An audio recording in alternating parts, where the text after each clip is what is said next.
যিনি former director communicable ডিজিজের সেরো ওয়ার্ল্ড হেলথ অর্গানাইজেশনের, doctor Jishnu Das, lead economist, world bank, mister Xavier Prasad Rao, ইনি হচ্ছেন former health secretary government of India and former envoy for Asia Pacific and UN secretary general, mister Siddhartha Dubey, public health policy expert formerly with UN AIDS, Dr. Sukumar Mukherjee, leading specialist in internal medicine, Professor Dr. Abhijit Choudhury, leading hepatologist and public health experts.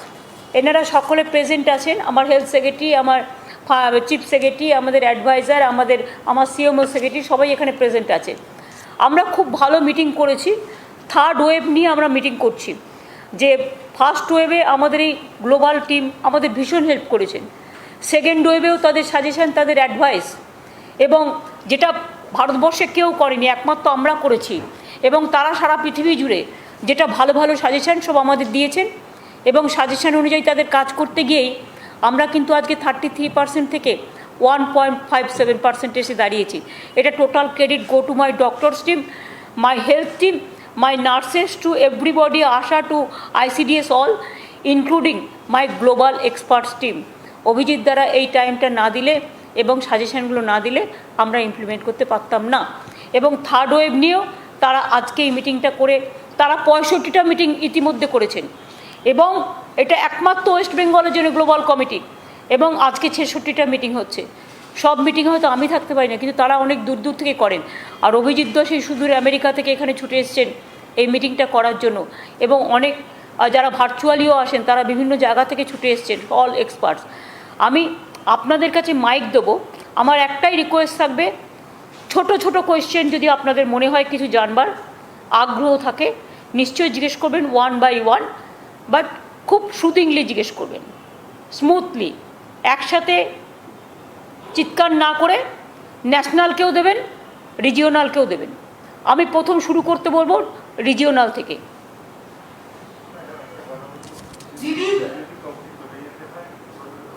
Virtually, if you want to leave the place because of your urgency or emergency work, I think you may decide that.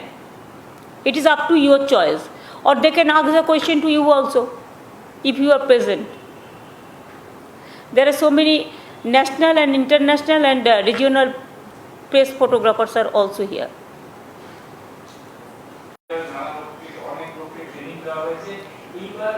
আপনাদের দায়িত্ব, প্রেসের দায়িত্ব হচ্ছে লোকের কাছে এই খবরটা পৌঁছে দেওয়া যে সবার কাছে আছে, কাছে গেলে অক্সিমিটার পাওয়া যাবে, অক্সিজেন পাওয়া যাবে, ভয় না পেয়ে যখন প্রথমেই মনে হবে যে কোনো শ্বাসকষ্ট হচ্ছে বা জ্বর হচ্ছে বা কাশি হচ্ছে, চট করে দেখিয়ে নেওয়া, যাতে আগে আগে তাদের অসুখ ডিটেক্টেড হয়ে যায় এবং তারপরে আগে আগে চিকিৎসা শুরু হয়।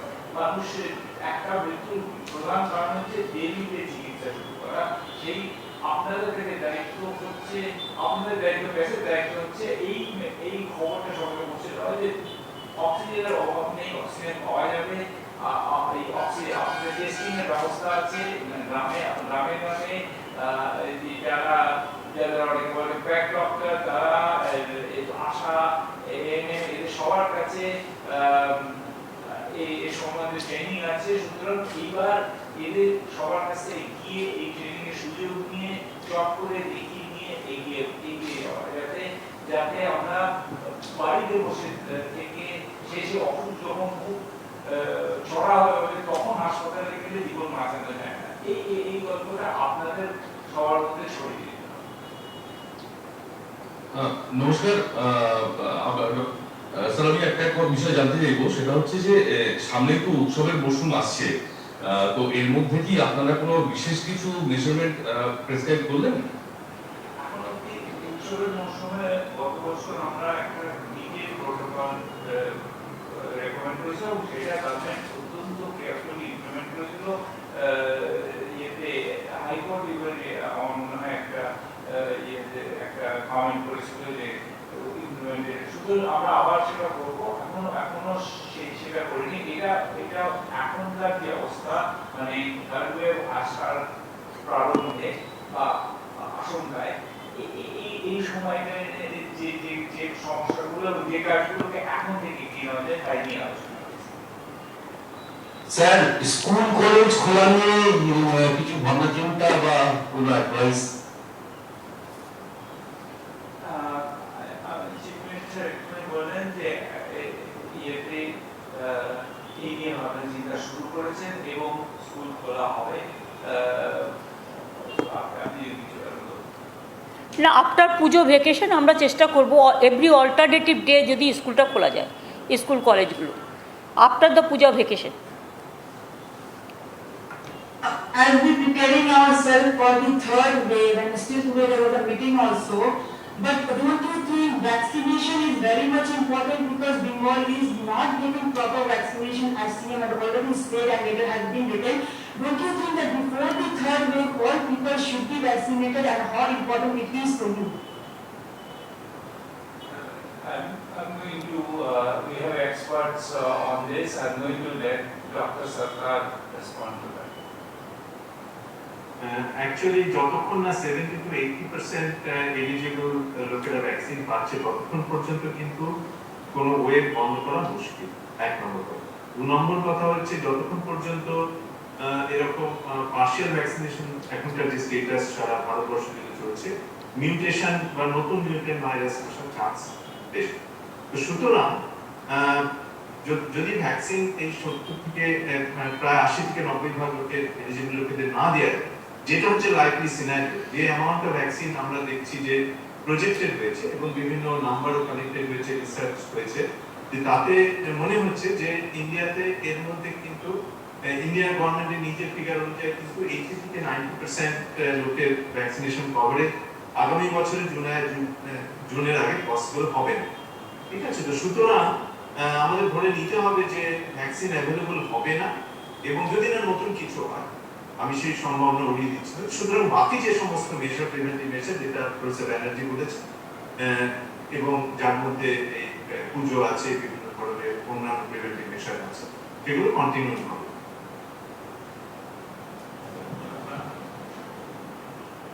Hello?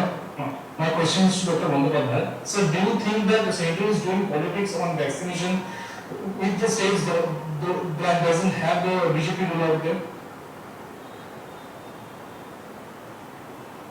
You know, I think I'm not actually following the numbers. I will let if somebody else has an opinion in our group. I don't follow the numbers. My sense is that the biggest problem is simply that the center is not capable of generating the supply of vaccines needed for the whole country. If there was enough vaccines, maybe all these claims and counterclaims won't arise. I think the real core problem for the whole nation, I think that is the first problem. Then I'm happy to let someone else comment on, because I don't follow the state by state numbers and which state is getting more or less. Somebody else might know the answer to that question. Sir, যদি একটা কথা বলা যে অন্যান্য যে রাজ্যগুলো রয়েছে সেই রাজ্যের তুলনায় এই রাজ্যে ভ্যাকসিন অত্যন্ত কম পরিমাণে পাচ্ছেন, এবং আজকে মুখ্যমন্ত্রী প্রধানমন্ত্রীকে একটি চিঠি দিয়েছেন। আপনি কি এই ব্যাপার নিয়ে কেন্দ্রীয় সরকার বা প্রধানমন্ত্রীকে বলবেন যে রাজ্যের মানুষ যাতে আরো বেশি ভ্যাকসিন পায়, সেই ব্যাপারে ভ্যাকসিনকে এখানে পর্যাপ্ত পরিমাণে পাঠানোর জন্য? আচ্ছা, এখানটা আমি বলছি, এটা অভিজিৎ দা আমাদের অতিথি, ওনাকে এভাবে উনি ডিটেলস এত পলিটিক্যাল কথা বলতে পারেন না। এটা আমি বলছি যে হ্যাঁ, গুজরাট আমাদের থেকে অনেক ছোট স্টেট, তারা আমাদের থেকে ডাবল ভ্যাকসিন পেয়েছে। আমার কেউ পেয়েছে বলে আপত্তি নেই, ইউপিও অনেক বেশি পেয়েছে, রাজস্থান অনেক বেশি পেয়েছে, কর্ণাটকা অনেক বেশি পেয়েছে, আমার তার জন্য কোনো আপত্তি নেই, সব স্টেট পাক।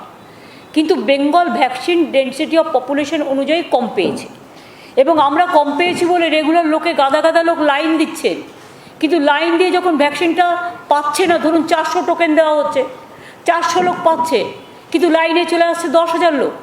এখন 10,000 লোক চলে আসলে আমার হাতে যদি ভ্যাকসিনটা না থাকে, সেন্ট্রাল যদি আমাকে ভ্যাকসিনটা না পাঠায়, আমি কোথার থেকে দেবো? সেই জন্য আমি পাবলিককেও অনুরোধ করব যে আপনারা দেখে নেবেন কোন এলাকায় কবে কতটা দেওয়া হচ্ছে। পরপর সবাই পাবেন তার ব্যবস্থা আমরা করব। যেরকম ভ্যাকসিন আমরা পাবো সেরকম ভ্যাকসিন আমরা আপনাদের কাছে পৌঁছে দেবো। আমরা দেখুন, আমার থেকে গুজরাট হচ্ছে হাফ স্টেট, সেখানে গুজরাট পপুলেশন, সেখানে গুজরাটকে ভ্যাকসিন দিয়েছে 2,28,00,000, ঠিক আছে? আমাদের মাত্র 1.93 crore, গুজরাটের পপুলেশন 4 কোটি, আমার এখানে পপুলেশন 11 কোটি। পপুলেশনটা জাস্ট আমি বলবো, যেমন ধরুন আমাদের এর পপুলেশন আপনার বিভিন্ন জায়গায়, কর্ণাটকে তাদের পপুলেশন 7 কোটি, আমার পপুলেশন 11 কোটি, কিন্তু 4 কোটি আমাদের থেকে কম, কিন্তু ওরাও আমাদের থেকে অনেক বেশি ভ্যাকসিন পেয়েছে। এই রকম ইউপিও আমাদের থেকে অনেক বেশি ভ্যাকসিন পেয়েছে। যে পেয়েছে আমি বারবার বলি আমার কোনো প্রবলেম নেই, সব স্টেট পাক, সব মানুষ পাক, I don't discriminate the people, but I will request the government and I will appeal the Prime Minister not to discriminate one state to another state. Please see the density of population and please see the seriousness, because Bengal is the border of 3 international countries and also Bengal is the border of 8 sister states, and you know that Assam and Sikkim and other northeastern part, the delta is increasing. So please save us from the disaster. We don't want any COVID should be increased. We have control, it is totally controlled in Bengal, it is like 1% something. So we want that third wave should not grab us. I have one thing which is just to say that in terms of wastage of vaccine, West Bengal is the best in the country. And that I think very good Mr. Nigam, who is the House Secretary, and the administration that has been extremely careful to use the vaccine. We are not because we are not getting, we are wasting vaccines that we can't vaccinate people. I think that's one thing that worth emphasizing. I think this is the work they are doing in excellence. Bengal performance is number 1 in this regard, and Bengal can give vaccine every day 11 lakhs. We have that capacity, but we are giving only 3 lakhs to 4 lakhs because vaccine is not available. So I will appeal, আমি request করবো সমস্ত বাংলার মানুষকে, যারা পেয়েছেন খুব ভালো, যারা পাননি তাদেরও আস্তে আস্তে দেওয়া হবে। আপনারা প্লিজ একটু আমাদের সাথে একটু ধৈর্য ধরুন, কারণ ভ্যাকসিনটা আমাদের কাছে নেই। ভ্যাকসিনটা সেন্ট্রাল গভর্নমেন্ট পাঠাবে প্রকিউরমেন্ট করে, যতক্ষণ তারা আমাদের কাছে না দিচ্ছে আমরাও বাজার থেকে কিনতে পারছি না, কারণ এটাকে টোটাল সেন্ট্রালাইজড করে নেওয়া হয়েছে। আমাদের হাতে ভ্যাকসিন দেওয়ার ক্ষমতা নেই, এবং সেই জন্য ওনারা দিলে তখন আমরা দিয়ে দিই, ওনারা না দিলে সেটা আমরা দিতে পারি না। আমরা নিজেরাও অনেক ভ্যাকসিন কিনেছিলাম, কিন্তু এখন সেই কেনবার ব্যাপারটাও বন্ধ করে দেওয়া হয়েছে। সুতরাং একটু ধৈর্য ধরুন, আর যাদের ভ্যাকসিন হয়ে গেছে বেস্ট, যাদের এখনও হয়নি তারা একটু মাস্কটা দয়া করে পরুন। যখন বাজার যাবেন, যখন কোনো ভিড়ের জায়গায় যাবেন, তখন ভালো করে মাস্কটা পরুন। আর বাচ্চাদেরও একটু মাস্কটা পরান যখন বাইরে বেরোবে, ঘরে থাকলে অত দরকার নেই। জাস্ট বাইরে দেখুন, আমাদের সাথে অনেক লোক মেশে, তারা আবার হয়তো আমার ঘরে চলে এলো, বাচ্চাদের আদর করলো, এটা তাদের দোষ নয়, এটা আমাদের অভ্যাস। আমরা প্রত্যেকে জড়িয়ে ধরি, আমরা বাচ্চাদের খুব ভালোবাসি, তারা আমাদের প্রাণ। সুতরাং সেক্ষেত্রে মনে রাখতে হবে, আমি বাইরে থেকে এসে যেন বাচ্চাটাকে জড়িয়ে না ধরি। যতক্ষণ আমি নিজে পরিষ্কার হচ্ছি, আমি আমার হাত পাগুলো ভালো করে ধুচ্ছি, তার কারণ হচ্ছে বাচ্চারা যেন অ্যাফেক্টেড না হয়, এটা আমাদের দেখতে হবে। আবার কি হয়ে গেল তো? 2020 সালে লকডাউনের ফলে এবং নানা রকম বিধিনিষেধের ফলে অনেকে কাজ হারিয়েছেন। যদিও রাজ্য সরকারের বিভিন্ন প্রকল্পের মাধ্যমে রাজ্য সরকার চেষ্টা করছে, আপনি স্যার রাজ্য সরকারকে কিভাবে অ্যাডভাইস করলেন যাতে রাজ্যের অর্থনীতি যাতে চাঙ্গা করা যায়, আরো যাতে সচল রাখা যায়, সেই বিষয়ে আপনি কি সাজেশন করলেন স্যার? দেখুন, প্রথম কথাটা বলি, যেটা হচ্ছে যে আমাদের রাজ্যের একটা বিশেষ সমস্যা হচ্ছে যে আমাদের রাজ্য যে অনেকটা আয় আছে মাইগ্রেন্টের থেকে। আমাদের মানুষ বাইরে কাজ করে, এবং সেই যে সুতরাং আমরা একা এটা এই সমস্যাটা সমাধান করতে পারবো না। আমাদের সারা দেশের অর্থনীতি যখন আরো তুলবে, আর যখন অর্থনীতি আরো সচল হবে, এবং এটাই আমাদের টেনে নিয়ে যায়। এবং আমরা পশ্চিমবঙ্গ গভর্নমেন্ট নিশ্চয়ই মানুষের সাহায্য করা গভর্নমেন্টের করা উচিত, এবং চেষ্টা করছেন, কিন্তু প্রধান এটার সমস্যার সমাধানটা হচ্ছে সারা দেশের অর্থনীতির উন্নতি। সুতরাং সারা দেশেই যেহেতু কোভিড এখনো চলছে, যেহেতু অর্থনীতি এখনো ধীরে চলছে, IMF আগে বলছিল 12.5% বাড়বে যে GDP, এবং এখন বলছেন 9.5। আমার সন্দেহ হচ্ছে 7 বা 7.5 দিয়ে দেখবে সেসব কিছু আমি মানে যেটা লিখিত বলতে পারছি না, কিন্তু আমার মনে হয় যে আরো হয়তো এই মানে যদি এরকম চলতে থাকে আরেকটা ওয়েভ আসে তাহলে আরো কমবে, না আমি আশা করছি যেটা না হয়। কিন্তু দেশের অর্থনীতি যদি উন্নতি না হয় তাহলে পশ্চিমবঙ্গ একা একা কোনো এটা প্রধান কথা হচ্ছে যে আমরা সারা দেশে ইন্টিগ্রেটেড ইকোনমি, আমরা যেগুলো কিনি সেগুলো বাইরে থেকে আসি, বিক্রি করে বাইরে যায়, আমরা যারা কাজ করি তারা বাইরে গিয়ে কাজ করি। সুতরাং সেই আয়ের সূত্রটা যতদিন না ফিরে আসবে ততদিন অর্থনীতিকে খুব বেশি চামচ করা। আমি অভিজিতের সাথে শুধু একটা কথা বলি যে আমরা কিন্তু এখানে মাইগ্রেন্ট ওয়ার্কার যারাই ফিরে এসছেন, আমরা কিন্তু তাদের সবাইকে ম্যাক্সিমাম লোকে কাজ দিয়েছি। আমরা ফ্রি রেশন দিই, ফ্রি ট্রিটমেন্ট দিই, এবং স্কলারশিপ থেকে শুরু করে আপনারা জানেন সবটাই বিনা পয়সায় চলে পশ্চিমবাংলায়।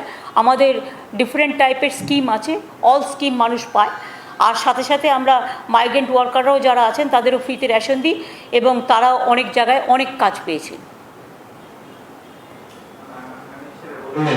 যে একদিন অন্তর অন্তর পুজো করে আপনি স্কুল খোলা, রাজ্য সরকার স্কুল খোলার চিন্তা করছে, সেটা কোন ক্লাস থেকে একটু প্লিজ এখন ডিটেল এই আপনারা যা করছেন, বাচ্চাই জন্মালো না আপনারা অন্নপ্রাশনের দিন ঠিক করছেন। একটু অপেক্ষা করুন, একদিনেই সব চাই। অভিজিৎ দ্বারা এখানে বসে আছেন, তারা অনেক কথার উত্তর আপনারা দিয়েছেন। আমি যদি সাংবাদিক হতাম আমি 10 পাতা এটা দিয়ে লিখতে পারতাম। আপনি এটা লিখুন ভালো করে, আবার নেক্সট দেখা হবে। থ্যাংক ইউ, আজকে শেষ করে দিই, কেমন? Thank you. সেটা হচ্ছে যে আমাদের অনেক ক্ষেত্রে দেখা গেছে central government has increased the sales percentage from sales collection percentage has increased from 6 to 16% since from 2014 to 2021, and at present the fuel price, especially petrol, diesel, and even the auto LPG gas that common people uses every day at this time of pandemic has increased abnormally. So what's your take in this regard, sir? The sales has increased from 6% to 16% in the last 6 years. The government has a fiscal problem. And this is a government that I think has maybe more faith in balancing the budget than, let's say, I have. I've always been in favor of more free spending policies. I think this is a symptom of that. The government is trying to use this one instrument it has, given that other forms of tax collection are not necessarily keeping pace with the economy is slowing. It's using this as a way to balance the budget. So I do feel that this is a direction the government should not have taken. I think this is a moment to be more open-handed with their spending. But this is and this is something I've said many times. So it's not the first time I'm saying it. I think the central government is being too unwilling to do what the US is doing, what the European community is doing, which is printing money and spending it. I think there would have been a better policy in this current context, especially since we are not even avoiding the inflation. We are getting the inflation by cost plus inflation by driving fuel prices up. So it's not. It seems to me that there is a good case for being more open-handed. The government has moved. To be fair, the central government has moved in that direction. They are more relaxed about the budget now than they were a year ago. And that's that. But I think that in general, being less mindful of the deficit might be the right strategy for now. What is not depriving the states? বাস thank you. আর নয় পেয়েছো বলে যত ইচ্ছে। এখন বলো আপনারা ভালো থাকুন, সুস্থ থাকুন, আবার আসবেন এবং সকলে ধন্যবাদ জানাও, ঠিক আছে? আবার দেখা হবে। Thank you so much. বাদ বাকি উত্তর আমি দিয়ে দেবো সব। মোটেই না।